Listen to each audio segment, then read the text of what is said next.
ಹರೀಶ್ ತಿಮ್ಮಪ್ಪಯ್ಯನಹಳ್ಳಿ ನಾಯಕನಹಟ್ಟಿ ಶ್ರೀ ಗುರು ತಿಪ್ಪೇರುದ್ರ ಸ್ವಾಮಿಯ ದೊಡ್ಡ ರಥೋತ್ಸವ ದಿನಾಂಕ 6-3-2026 ಜರುಗಲಿದೆ. ನಾಯಕನಹಟ್ಟಿ ಪುಣ್ಯಕ್ಷೇತ್ರದಲ್ಲಿ ಶ್ರೀ ಗುರು ತಿಪ್ಪೇರುದ್ರ ಸ್ವಾಮಿಗಳು ಪವಾಡಗೈದ 3 ಮಠಗಳಿವೆ. ಅವುಗಳು ಇಂತಿವೆ: ಒಳಮಠ, ಹೊರಮಠ ಹಾಗೂ ಏಕಾಂತೇಶ್ವರ ಮಠ. ಒಳಮಠ ಊರ ಮಧ್ಯದಲ್ಲಿರುವ ಮಠವೇ ಒಳಮಠ. ಊರ ಒಳಗೆ ಈ ಮಠವಿರುವುದರಿಂದ ಇಳಮಠವೆಂದು ಕರೆಯುವ ವಾಡಿಕೆ. ಈ ಮಠಕ್ಕೆ ಹಿರೇಮಠ, ದರ್ಬಾರ್ ಮಠವೆಂತಲೂ ಕರೆಯಲಾಗುತ್ತಿದೆ. ಶ್ರೀಗಳ ಜೀವಂತ ಕಾಲದಲ್ಲಿ ಈ ಮಠದಲ್ಲಿಯೇ ಇದ್ದು ರಾಜ ಮಹಾರಾಜರಿಗೆ ಭಕ್ತಾದಿಗಳಿಗೆ ದರ್ಶನ ನೀಡುವುದಲ್ಲದೆ ಅವರ ಕಷ್ಟ ಸುಖಗಳನ್ನು ವಿಚಾರಿಸುತ್ತಿದ್ದರು. ಅವುಗಳಿಗೆ ಪರಿಹಾರವನ್ನು ಸೂಚಿಸುತ್ತಿದ್ದರು, ಆಶೀರ್ವದಿಸುತ್ತಿದ್ದರು. ಹೀಗಾಗಿ ಈ ಮಠವನ್ನು ದರ್ಬಾರ್ ಮಠವೆಂದು ಕರೆಯುವ ವಾಡಿಕೆ ಇದೆ. ಶ್ರೀಗಳು ನಾಯಕನಹಟ್ಟಿಗೆ ಬರುವ ಪೂರ್ವದಲ್ಲಿ ಈ ಮಠವು ಗ್ರಾಮ ದೇವತೆಯಾದ ಮಾರಮ್ಮನ ಗುಡಿಯಾಗಿದ್ದು, ಫಣಿಯಪ್ಪನೊಂದಿಗೆ ಶ್ರೀಗಳು ನಾಯಕನಹಟ್ಟಿಗೆ ಬಂದಾಗ ಮಾರಮ್ಮನ ಜಾತ್ರೆ ಬಲು ಅದ್ಧೂರಿಯಿಂದ ನಡೆದಿತ್ತಂತೆ. ಶ್ರೀಗಳು ಫಣಿಯಪ್ಪನ ಮನೆಯಲ್ಲಿ ಶಿವಪೂಜೆ ಕಾರ್ಯಕ್ರಮಗಳನ್ನು ಮುಗಿಸಿಕೊಂಡು ವಿಶ್ರಾಂತಿಗಾಗಿ ಮಾರಮ್ಮನ ಗುಡಿಗೆ ಬರಲು ಮಾರಮ್ಮಳ ದರ್ಶನ ಪಡೆದು ಶ್ರೀಗಳು ವಿಶ್ರಾಂತಿಗಾಗಿ ಗುಡಿಯಲ್ಲಿ ಮಲಗಲು ಸ್ಥಳಾವಕಾಶ ಕೋರಲು ಮಾರಮ್ಮ ಅದಕ್ಕೆ ಒಪ್ಪದಿದ್ದಾಗ ಶ್ರೀಗಳು ಕೊನೆಗೆ ತಮ್ಮ ಕೈಯಲ್ಲಿರುವ ಬೆತ್ತ ಜೋಳಿಗೆ ಇಡುವುದಕ್ಕಾದರೂ ಸ್ಥಳಾವಕಾಶ ಮಾಡಿಕೊಡುವಂತೆ ಕೋರಿದಾಗ ಮಾರಮ್ಮ ಅವರ ಕೋರಿಕೆಯನ್ನ ಮನ್ನಿಸಿ ಬೆತ್ತ ಜೋಳಿಗೆಯನ್ನು ಗುಡಿಯಲ್ಲಿಟ್ಟು ಗುಡಿಯ ಹೊರಗಡೆಯ ಕಟ್ಟೆಯ ಮೇಲೆ ವಿಶ್ರಾಂತಿ ಪಡೆದುಕೊಳ್ಳಬಹುದೆಂದಾಗ ಶ್ರೀಗಳು ಗುಡಿಯಿಂದ ಹೊರ ನಡೆದು ಗುಡಿಯ ಕಟ್ಟೆಯ ಮೇಲೆ ವಿಶ್ರಾಂತಿ ಪಡೆಯತೊಡಗಿದರು. ನೋಡುತ್ತಿದ್ದಂತೆ ಬೆತ್ತ ಜೋಳಿಗೆಗಳು ಮಾರಮ್ಮನಿದ್ದ ದೇವಾಲಯದ ಒಳಗೆ ಎಲ್ಲಿ ನೋಡಿದರಲ್ಲಿ ಬೆತ್ತ ಜೋಳಿಗೆ ತುಂಬಿಕೊಂಡಿದ್ದವು. ಬೆಳಗಿನ ಜಾವ ಪ್ರಾತಃ ಸಮಯ ವಿಶ್ರಾಂತಿಯಿಂದೆದ್ದ ಶ್ರೀಗಳು ತಮ್ಮ ದೈನಂದಿನ ಕೆಲಸ ಕಾರ್ಯಗಳನ್ನು ಪೂರೈಸಿಕೊಂಡು ಬಂದು ಗುಡಿಯಲ್ಲಿಟ್ಟಿದ್ದ ಬೆತ್ತ ಜೋಳಿಗೆಯನ್ನು ತೆಗೆದುಕೊಳ್ಳಲು ಹೋದರು. ಮಾರಮ್ಮ ಗರ್ಭಗುಡಿಯ ಹೆಬ್ಬಾಗಿಲಿನಲ್ಲಿ ಬೆತ್ತ ಜೋಳಿಗೆಯಿಂದಾಗಿ ಸ್ಥಳವಿಲ್ಲದೆ ನಿಂತಿದ್ದಾಳೆ. ಶ್ರೀಗಳು ಏನಮ್ಮ ಮಂದಿರದ ತುಂಬೆಲ್ಲ ಜೋಳಿಗೆ ಬೆತ್ತವೇ ತುಂಬಿವೆಯಲ್ಲ ಎನ್ನಲು ಮಾರಮ್ಮ ತನ್ನಲ್ಲಿದ್ದ ತಾಮಸ ಪ್ರವೃತ್ತಿಯನ್ನ ತೊರೆದು, ಶ್ರೀಗಳು ತಾವು ಪವಾಡ ಪುರುಷರು, ಮಹಾತ್ಮರು, ತಪಸ್ವಿಗಳು ಇರುವಲ್ಲಿ ಈ ಮಂದಿರದ ಋಣ ಹಿಂದಿಗೆ ತೀರಿತು. ನಾನಿನ್ನು ವಡ್ಡನಹಳ್ಳಿಗೆ ತೆರಳಿ ನೆಲೆಸುವೆ. ಸುಮಾರು ವರ್ಷಗಳಿಗೊಮ್ಮೆ ನನ್ನ 12 ಜನ ಅನುಯಾಯಿ ದೇವತೆಗಳೊಂದಿಗೆ ಬಂದು ತಮ್ಮ ದರ್ಶನ ಭಾಗ್ಯ ಪಡೆಯುತ್ತೇನೆ ಎಂದು ಹೇಳಿ ಶ್ರೀಗಳ ಆಶೀರ್ವಾದ ಪಡೆದು ಮಾರಮ್ಮ ಹೋದಳು ಎಂದು ಪ್ರತೀತಿಯನ್ನ ಇಂದಿಗೂ ಕೇಳುತ್ತೇವೆ. ಈ ಮಠವು ಈ ಕ್ಷೇತ್ರದ ಕೇಂದ್ರ ಬಿಂದುವಾಗಿದೆ. ಈ ಕ್ಷೇತ್ರದ ಆರಾಧ್ಯ ದೈವವಾದ ದಿವ್ಯ ಶಿವಲಿಂಗ ಈ ಮಠದಲ್ಲಿಯೇ ಇದೆ. ಸ್ಥಳೀಯ ಸಂಪ್ರದಾಯ ಪದ್ಧತಿಗಳಂತೆ ಅದ್ದೂರಿಯಾದ ದೈನಂದಿನ ಪೂಜಾ ಕಾರ್ಯಗಳು ನಡೆಯುತ್ತವೆ. ಈ ಸ್ಥಳದಿಂದಲೇ ಈ ಸ್ವಾಮಿಯ ಉತ್ಸವ ಮೂರ್ತಿ ಹೊರಡುತ್ತದೆ. ಪ್ರತಿ ಸೋಮವಾರ ಸಾಯಂಕಾಲ ವಾರೋತ್ಸವ ನಡೆಯುತ್ತದೆ. ಸಕಲ ಬಿರುದಾವಳಿಗಳೊಂದಿಗೆ ಶ್ರೀ ಸ್ವಾಮಿಯವರ ಜೀವೈಕ್ಯ ಸಮಾಧಿಯಾದ ಹೊರಮಠಕ್ಕೆ ಪಲ್ಲಕ್ಕಿ ಉತ್ಸವ ನಡೆಯುತ್ತದೆ. ಶ್ರಾವಣ ನವರಾತ್ರಿ, ಕಾರ್ತಿಕ ಮಾಸ, ಫಾಲ್ಗುಣ, ಧನುರ್ಮಾಸದಲ್ಲಿ ವಿಶೇಷ ಉತ್ಸವಾದಿಗಳು, ಪೂಜೆಗಳು ಸಂಪ್ರದಾಯಬದ್ಧವಾಗಿ ನಡೆಯುತ್ತದೆ. ಮಠದ ಗರ್ಭಗುಡಿಯ ಮುಖಭಾಗದಲ್ಲಿಯ ಪ್ರಾಕಾರದಲ್ಲಿ 18 ಶಿಲಾಕಂಬಗಳಿದ್ದು ಪ್ರತಿಯೊಂದು ಕಂಬಗಳಲ್ಲಿ ವಿಶೇಷವಾದ ಶಿಲ್ಪ, ಕಲಾ ಕೆತ್ತನೆಯ ಕೆಲಸವಡಗಿದೆ. ಅವುಗಳಲ್ಲಿ ವಿಷ್ಣು ಅವತಾರ, ಶಿವ ಪಾರ್ವತಿ ಭರತನಾಟ್ಯ ಮಾಡುವ ದೃಶ್ಯಗಳನ್ನು ಸುಂದರವಾಗಿ ಬಿಡಿಸಲಾಗಿದೆ. ಈ ಕಂಬವೊಂದರಲ್ಲಿಯ ತುಂಬಾ ಆಕರ್ಷಣೀಯವಾಗಿದೆ. ಹಲ್ಲು ಚಿತ್ರವನ್ನ ವಿಭಿನ್ನ ದೃಷ್ಟಿಕೋನದಿಂದ ನೋಡಿದರೂ ಕಾಣುವ ಚಿತ್ರದ ಒಂದೇ ಆಗಿದೆ. ಮಧ್ಯಮಂಟಪಕ್ಕೆ ಬಂದಾಗ ನವನಾಡಿ ಕುಂಜರ ಎಂದು ಕರೆಯಲ್ಪಡುವ ಕಂಬವೊಂದರಲ್ಲಿಯ ಚಿತ್ರ ಒಂದೇ ಆನೆಯ ಗರ್ಭದಲ್ಲಿ 9 ನಾರಿಯರ ಆನೆ ಚಿತ್ರ. ಆ ಆನೆಯ ಮೇಲೆ ಮನ್ಮಥನ ಆರೋಹಣ ಮಾಡಿದ ಚಿತ್ರಕ್ಕೆ ಗಜಗರ್ಭ ಎಂತಲೂ ಕರೆಯುವ ವಾಡಿಕೆ ಇದೆ. ಈ ಚಿತ್ರದ ಬಗ್ಗೆ ಪ್ರತಿಯೊಂದು ಈಗಲೂ ಚಾಲ್ತಿಯಲ್ಲಿದೆ. ಗರ್ಭಿಣಿ ಸ್ತ್ರೀಯರಿಗೆ ಹೆರಿಗೆ ನೋವು ಕಾಣಿಸಿಕೊಂಡು ಹೆರಿಗೆ ವಿಳಂಬವಾದಾಗ ಈ ನವನಾರಿ ಕಂಬಕ್ಕೆ ಭಕ್ತಿಯಿಂದ ಪೂಜೆ ಸಲ್ಲಿಸಿದರೆ ಹೆರಿಗೆ ಬೇಗನೆ ಸರಳವಾಗಿ ಆಗುತ್ತದೆ ಎಂಬ ನಂಬಿಕೆ ಇದ್ದು ಈಗಲೂ ಗರ್ಭಿಣಿ ಸ್ತ್ರೀಯರನ್ನು ಹೆಚ್ಚಾಗಿ ಆಕರ್ಷಿಸುತ್ತದೆ. ಮಧ್ಯಮಂಟಪದಲ್ಲಿ ನಿಂತ ಮೇಲೆ ಮುಖ ಮಾಡಿ ಮಧ್ಯದ ಮೇಲ್ಛಾವಣಿಯನ್ನ ನೋಡಿದಾಗ ಶಿಲ್ಪಕಲಾ ಚಾತುರ್ಯದ ಸಂಗಮವೇ ಆಗಿರುವ ಭೂಮಿಗೆ ಮಾಡಿಕೊಂಡು ಬಾಳಿಯ ಮುಖವನ್ನ ಹೊರಚಾಚಿದಂತಿರುವ ಭುವನೇಶ್ವರಿ ಕಮಲ ಶಿಲ್ಪಕಲಾ ಚಾತುರ್ಯದ ಪರಾಕಾಷ್ಠೆಯನ್ನ ತಲುಪಿದೆ. ಕಮಲವು 5 ಸುತ್ತುಳ ದಳಗಳನ್ನು ಹೊಂದಿದ್ದು ಪ್ರತಿಯೊಂದು ಸುತ್ತಿನಲ್ಲಿ ಮನಮೋಹಕವಾಗಿರುವ ಪೌರಾಣಿಕ ಹಿನ್ನೆಲೆಯ ಸನ್ನಿವೇಶಗಳನ್ನು ಸುಂದರವಾಗಿ ಬಿಡಿಸಲಾಗಿದೆ. ಅವು ಶಿವನ ಅವತಾರ, ಗಿರಿಜಾ ಕಲ್ಯಾಣ, ತ್ರಿಪುರ ಸಂಹಾರ ಹಾಗೂ ವೈವಿಧ್ಯಮಯವಾದ ಸನ್ನಿವೇಶಗಳ ಚಿತ್ರಣಗಳಾಗಿವೆ. ಈ ಒಳಮಠದ ಪ್ರಾಕಾರದ ರಾಜಗೋಪುರವು ಇಟ್ಟಿಗೆ ಗಾರೆಯಿಂದ ಕಟ್ಟಲಾಗಿದ್ದು, ಹೊರಗೋಡೆಗಳ ಮೇಲಿರುವ ಗಾರೆ ಶಿಲ್ಪಗಳಲ್ಲಿ ಯುರೋಪಿಯನ್ನರ ಗಾರೆ ಶಿಲ್ಪವು ಮನಮೋಹಕವಾಗಿದೆ.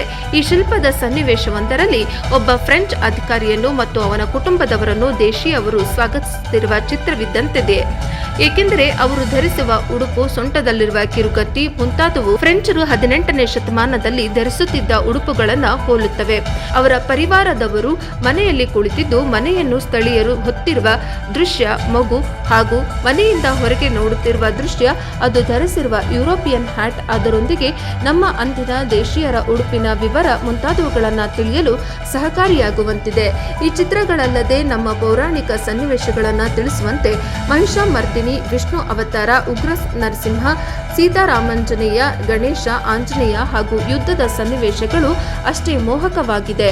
ರಾಜಗೋಪುರದ ಹೊರ ಮತ್ತು ಒಳಗೋಡೆಗಳಲ್ಲಿ ಯುರೋಪಿಯನ್ನರ ಗಾರೆಯ ಉಬ್ಬು ಶಿಲ್ಪಗಳನ್ನು ಕರ್ನಾಟಕದ ಬೇರೆ ದೇವಾಲಯಗಳಲ್ಲಿ ಕಾಣುವುದು ಅಪರೂಪ. ಹೊರಮಠ ಊರ ಹೊರಗಿರುವ ಮಠಕ್ಕೆ ಹೊರಮಠವೆಂದು ಕರೆಯುವ ವಾಡಿಕೆ. ಚಿಕ್ಕಕೆರೆ ಪಕ್ಕದಲ್ಲಿರುವ ಹೊರಮಠ ಶ್ರೀಗಳು ಜೀವೈಕ್ಯ ಸಮಾಧಿ ಹೊಂದಿರುವ ಸ್ಥಳವಾಗಿದೆ. ಸಮಾಧಿಯ ಮೇಲೆ ನಿರ್ಮಿತವಾದ ಅರ್ಧಗೋಳಾಕಾರದ ಇಂಡೋ ಇಸ್ಲಾಮಿಕ್ ಶೈಲಿಯ ಗುಮ್ಮಟ ಹಿಂದೂ ಮುಸ್ಲಿಮರ ಭಾವೈಕ್ಯತೆಯ ಸಂದೇಶ ಸಾರುವ ಸಂಕೇತವಾಗಿದೆ. ಈ ಗುಮ್ಮಟವು ಕ್ರಿಸ್ತಶಕ 18ನೇ ಶತಮಾನದಲ್ಲಿ ನಿರ್ಮಿಸಲಾದದ್ದು ಎಂಬ ಅಭಿಪ್ರಾಯವಾಗಿದೆ. ಚಿಕ್ಕಕೆರೆಯ ಮೇಲಿಂದ ಹೊರಮಠದ ಪ್ರವೇಶದ ದ್ವಾರ ಕಮಾನಿನಲ್ಲಿ ಹಾಯ್ದ ಮೆಟ್ಟಿಲುಗಳನ್ನು ಇಳಿದು ಬೃಂದಾವನ ಶೈಲಿಯ ಮಾರ್ಗದಲ್ಲಿ ಹಾಯ್ದು ಹೊರಮಠದ ಒಳಗೆ ಪ್ರವೇಶ ಮಾಡುವ ಸಲುವಾಗಿ ಕ್ರಿಸ್ತಶಕ 2000ರಿಂದ ನಿರ್ಮಿಸಿದ ದಾರಿ ತುಂಬಾ ಆಕರ್ಷಣೀಯವಾಗಿದ್ದು, ಭಕ್ತಾದಿಗಳಿಗೆ ಮುದವನ್ನ ನೀಡುತ್ತಿದೆ. ಹೊರಮಠದ ವಿಶಾಲವಾದ ಆವರಣದಲ್ಲಿ ಗಿಡ ಮರಗಳಿಂದ ಕಂಗೊಳಿಸುತ್ತದೆ. ಒಳಮಠದಲ್ಲಿ ನಡೆಯುವಂತ ಸಂಪ್ರದಾಯ ಬದ್ಧವಾಗಿ ಪೂಜೆ ಕಾರ್ಯಗಳು ನಡೆಯುತ್ತವೆ. ಒಳಮಠದಿಂದ ಶ್ರೀ ಸ್ವಾಮಿ ಪಲ್ಲಕ್ಕಿ ಉತ್ಸವ ಪ್ರತಿ ವಾರ ಸೋಮವಾರ ಸಾಯಂಕಾಲ ಇಲ್ಲಿಗೆ ಬರುತ್ತದೆ. ವಿಶೇಷ ಉತ್ಸವವಾದಿ ಕಾಲದಲ್ಲಿಯೂ ಇಲ್ಲಿಯವರೆಗೂ ಶ್ರೀ ಸ್ವಾಮಿ ಉತ್ಸವ ಸಕಲ ಬಿರುದಾವಳಿಗಳೊಂದಿಗೆ ಬಂದು ಹೋಗುತ್ತದೆ. ಏಕಾಂತ ಸ್ವಾಮಿ ಮಠ ಒಳಮಠದಿಂದ ಸುಮಾರು 3 ಕಿಲೋಮೀಟರ್ ಅಂತರದಲ್ಲಿ ಚಳ್ಳಕೆರೆಗೆ ಹೋಗುವ ಮಾರ್ಗದಲ್ಲಿರುವ ಮಠವೇ ಏಕಾಂತ ಸ್ವಾಮಿಯ ಮಠ. ಇಲ್ಲಿ ಶ್ರೀಗಳು ಅನುಷ್ಠಾನ ಕೈದ ಸ್ಥಳವಾಗಿದೆ. ಇಲ್ಲಿರುವ ಸುಸಜ್ಜಿತ ಸುಂದರವಾದ ಗುಹೆಯು ಶ್ರೀಗಳ ಏಕಾಂತ ವಾಸ ಸ್ಥಳವಾಗಿತ್ತೆಂಬ ಪ್ರತೀತಿ. ಈ ಮಠದ ಸುತ್ತಲಿನ ಶಾಂತ ಸ್ಥಳ ಮನಸ್ಸಿಗೆ ನೆಮ್ಮದಿಯನ್ನ ನೀಡುತ್ತದೆ. ಧಾರ್ಮಿಕ ಕ್ಷೇತ್ರದಲ್ಲಿ ಉತ್ಸವಗಳ ರಾಜನೆಂದೇ ಕರೆಯಲ್ಪಡುವ ದೊಡ್ಡ ರಥೋತ್ಸವ ಫಾಲ್ಗುಣ ಮಾಸದ ಚಿತ್ತ ನಕ್ಷತ್ರದ ಮಧ್ಯಾಹ್ನ 3 ಗಂಟೆಯಿಂದ ಅದ್ಧೂರಿಯಾಗಿ ಜರುಗುತ್ತದೆ. ಅಂದು ಪ್ರಾತಃ ಕಾಲ 9 ಗಂಟೆಯಿಂದ ವೃಷಭ ವಾಹನ ಯುಕ್ತ ಚಿಕ್ಕ ರಥೋತ್ಸವ ನಡೆಯುತ್ತದೆ. ಮಧ್ಯಾಹ್ನ 12 ಗಂಟೆಯಿಂದ ದೊಡ್ಡ ರಥೋತ್ಸವಕ್ಕೆ ಸಿದ್ಧತೆಗಳು ನಡೆಯುತ್ತವೆ. ಫಣಿಯಪ್ಪನ ವಂಶಸ್ಥರ ಪೂಜಾರಿಗಳ ಬಲಿ ಅನ್ನವನ್ನ ಹೊತ್ತು ಗೊಂಜಕಾರರು ಅಲಂಕೃತಗೊಂಡ ಪಲ್ಲಕ್ಕಿಯೊಂದಿಗೆ ಮಂಗಳವಾದ್ಯ, ನಂದಿಕೋಲು, ಆಯಗಾರರ ದಂಡಿನೊಂದಿಗೆ ಭಕ್ತರು ಹಿಂದೂ ತೇರಿನ ಬಳಿ ಮಡಿಯಲ್ಲಿ ಬರುತ್ತದೆ. ಬಾಬುದಾರರಾದ ತಳವಾರ ನಾಯಕ, ದಲಿತರು, ಜೋಗಿಹಟ್ಟಿಯವರು ದೈವದವರ ಹೆಸರಿನಲ್ಲಿ 5 ನಿಟ್ಟಿನಲ್ಲಿ 5 ಗಾಲಿಗಳಿಗೆ ಬಲಿ ಅನ್ನ ಹಾಕಿದ ನಂತರ ಶಾಸ್ತ್ರೋಕ್ತವಾಗಿ ಪೂಜೆ, ಪುಣ್ಯಸ್ನಾನ ಶಾಸ್ತ್ರಗಳಿಂದ ಮೊದಲು ಕುಪ್ಪಿನಕೆರೆ ಆಂಜನೇಯ ಸ್ವಾಮಿಗೆ ಮಹಾಮಂಗಳಾರತಿ ಸಲ್ಲಿಸಿದ ನಂತರ ಶ್ರೀ ತಿಪ್ಪೇಸ್ವಾಮಿಗೆ ಮಹಾಮಂಗಳಾರತಿ ಸಲ್ಲಿಸಿ ಬಾವುಟ ಹರಾಜು ಮಾಡಲಾಗುವುದು. ತದನಂತರ ಮೆಣೆ ಕೊಡುವ ಭಕ್ತರಾದ ಮನ್ನೆಕೋಟೆ ತಳುಕು ದೈವದವರಾದ ಹೆಸರು ಕೂಗಿ ಕರೆದು ಮೀಣೆಗೆ ಕೈ ಹಾಕುತ್ತಿದ್ದಂತೆ ಸುಮಾರು 80 ಟನ್ ತೂಕದ 80 ಅಡಿ ಎತ್ತರದ 5 ಗಾಲಿಗಳು 9 ಮಜಲಿನ ದೊಡ್ಡದಾದ ಸಾಂಪ್ರದಾಯಿಕ ಅಲಂಕಾರದ ಮನಮೋಹಕವಾದ ರಥ ಭಕ್ತ ಸಾಗರದಲ್ಲಿ ಶ್ರೀ ತಿಪ್ಪೇರುದ್ರ ಸ್ವಾಮಿಗೆ ಜಯವಾಗಲಿ ಎಂಬ ಕೂಗು ಮುಗಿಲು ಮುಟ್ಟುತ್ತಲೇ ಬೃಹತ್ ರಥದ ಮುಂದೆ ಚಲಿಸುತ್ತದೆ. ತೇರು ಹರಿಯುವಾಗ ತೂರುವ ಬಾಳೆಹಣ್ಣು, ಅಕ್ಕಿಯ ಹಾರಾಟವನ್ನು ನೆನಪಿಸುತ್ತವೆ. ಆ ಸಮಯದಲ್ಲಿ ತೇರು ಬೀದಿ ತೇರು ಹರಿಯುವ ಅಕ್ಕಪಕ್ಕದಲ್ಲಿ ಕಾಣುವ ಜನಸಾಗರ ವರ್ಣಿಸಲಸದಳ. ಅವರನ್ನ ನೋಡಿಯೇ ಚಕಿತರಾಗಬೇಕು. ತೇರಿನ ಹಿಂದೆ ತೂರಿದ ಚೂರು ಬೆಲ್ಲ, ಕೊಳ್ಳುವ ಮೆಣಸಿನ ಕಾಳು, ಆಯ್ದ ಭಕ್ತರ ದಂಡು ಭಕ್ತಿಯ ಪರಾಕಾಷ್ಠೆಯ ಪ್ರತೀಕವಾಗಿರುತ್ತದೆ. ಪಾದಗಟ್ಟೆಯವರೆಗೆ ಚಲಿಸಿ ರಥ ನಿಲ್ಲುತ್ತದೆ. ಪಾದಗಟ್ಟೆಗೆ ಹಾಗೂ ಗೋಪಾಲಸ್ವಾಮಿಗೆ ಪೂಜೆ ಸಲ್ಲಿಸಿದ ನಂತರ ಹಿಮ್ಮುಖವಾದ ಉತ್ಸವ ಮೂರ್ತಿಯೊಂದಿಗೆ ತೇರು ಸ್ವಸ್ಥಾನಕ್ಕೆ ತಲುಪುವುದು ಸಂಜೆ 5 ಗಂಟೆಯ ನಂತರ. ಅಲ್ಲಿಂದ ಉತ್ಸವ ಮೂರ್ತಿಯನ್ನು ಹೊತ್ತ ಪಲ್ಲಕ್ಕಿ ಒಳಮಠವನ್ನ ಸೇರುತ್ತದೆ. ರಥೋತ್ಸವದ ವಿಧಿವಿಧಾನಗಳಿಗೆ ತೆರೆ ಬೀಳುತ್ತದೆ. ರಥೋತ್ಸವದ ಮರುದಿನ ರಾತ್ರಿ ವಸಂತೋತ್ಸವ ಮಡಿವಾಳರು ಮತ್ತು ಬಸವಿಯ ಎಮ್ಮೆಯರ ಓಕಳಿಯಾಟದ ಮನೋಹರ ದೃಶ್ಯ ಅಲಂಕೃತ ಪಲ್ಲಕ್ಕಿಯಲ್ಲಿ ಉತ್ಸವ ಸ್ವಾಮಿಯನ್ನ ಪ್ರತಿಷ್ಠಾಪಿಸಿ ಪಾದಗಟ್ಟೆಗೆ ಬಂದು ಅಂದು ರಾತ್ರಿ ಅಲ್ಲಿಯೇ ತಂಗಿದ್ದು ಮರುದಿನ ಪ್ರಾತಃ ಕಾಲ ಹೊರಮಠಕ್ಕೆ ಬಂದು ಪೂಜೆ ಸಲ್ಲಿಸಿ ಓಕಳಿಯಾಟದೊಂದಿಗೆ ಒಳಮಠ ಸೇರುವ ಈ ವಸಂತೋತ್ಸವ ದೊಡ್ಡ ರಥೋತ್ಸವ ಹಾಗೂ ಜಾತ್ರಾ ವಿಧಿಗಳಿಗೆ ಮಂಗಳವಾಡುತ್ತದೆ. ಮರಿಪರೀಕ್ಷೆ ಜಾತ್ರೆಯಾದ ಅಂದರೆ ದೊಡ್ಡ ರಥೋತ್ಸವ ನಡೆದ ಮುಂದಿನ ಸೋಮವಾರ ಮರಿಪರೀಕ್ಷೆ ನಡೆಯುತ್ತದೆ. ಜಾತ್ರೆಗೆ ಬರಲಾಗದವರು ಮರಿಪರೀಕ್ಷೆಗಾದರೂ ಬಂದು ಹೋಗುವ ವಾಡಿಕೆ ಇದೆ. ಹೀಗೆ ಈ ಕ್ಷೇತ್ರದಲ್ಲಿ ಒಂದಿಲ್ಲೊಂದು ಕಾರ್ಯಕ್ರಮಗಳು ವರ್ಷವಿಡೀ ನಡೆಯುತ್ತದೆ. ನಾಯಕನಹಟ್ಟಿ ದೇವಸ್ಥಾನದಲ್ಲಿ ಆಚರಣೆಯಲ್ಲಿರುವ ಒಂದು ವಿಶಿಷ್ಟವಾದ ಪದ್ಧತಿ ಎಂದರೆ ಒಣ ತೆಂಗಿನಕಾಯಿ ಕೊಬ್ಬರಿ ಸುಟ್ಟು ಅದರ ಒಂದು ಭಾಗವನ್ನು ಪ್ರಸಾದವಾಗಿ ಸೇವಿಸುವುದು. ಪವಿತ್ರ ನೈವೇದ್ಯ ಸುಟ್ಟ ತೆಂಗಿನಕಾಯಿಯನ್ನ ಗುರು ತಿಪ್ಪೇರುದ್ರ ಸ್ವಾಮಿಯವರು ಇಷ್ಟಪಡುವುದೇ ಈ ಪದ್ಧತಿಯ ಕಾರಣವಾಗಿದೆ.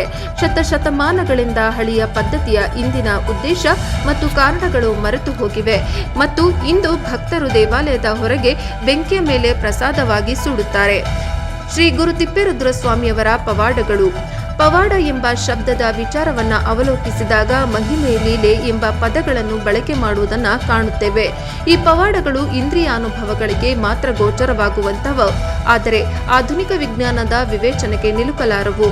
ದೈವ ಪುರುಷರು ನಿರ್ಮಲ ಮನಸ್ಸಿನವರು ಮಾತ್ರ ಎಂದೆಂದಿಗೂ ಜಗತ್ತನ್ನರಿಸುವ ಇಂದ್ರಿಯಗಳಾಗಿವೆ. ಅಗೋಚರವಾಗದ ಪರಬ್ರಹ್ಮನನ್ನ ಅರಿಯಲು ಸಾಧ್ಯ ಯಾವುದು? ಅಗೋಚರ ಬಾಂಧವ್ಯ ಶಕ್ತಿ ಪವಾಡಗಳನ್ನು ಸೃಜಿಸಿ ಅನುಭವ ವೇದ್ಯವಾಗುವಂತೆ ಮಾಡಬಲ್ಲದು.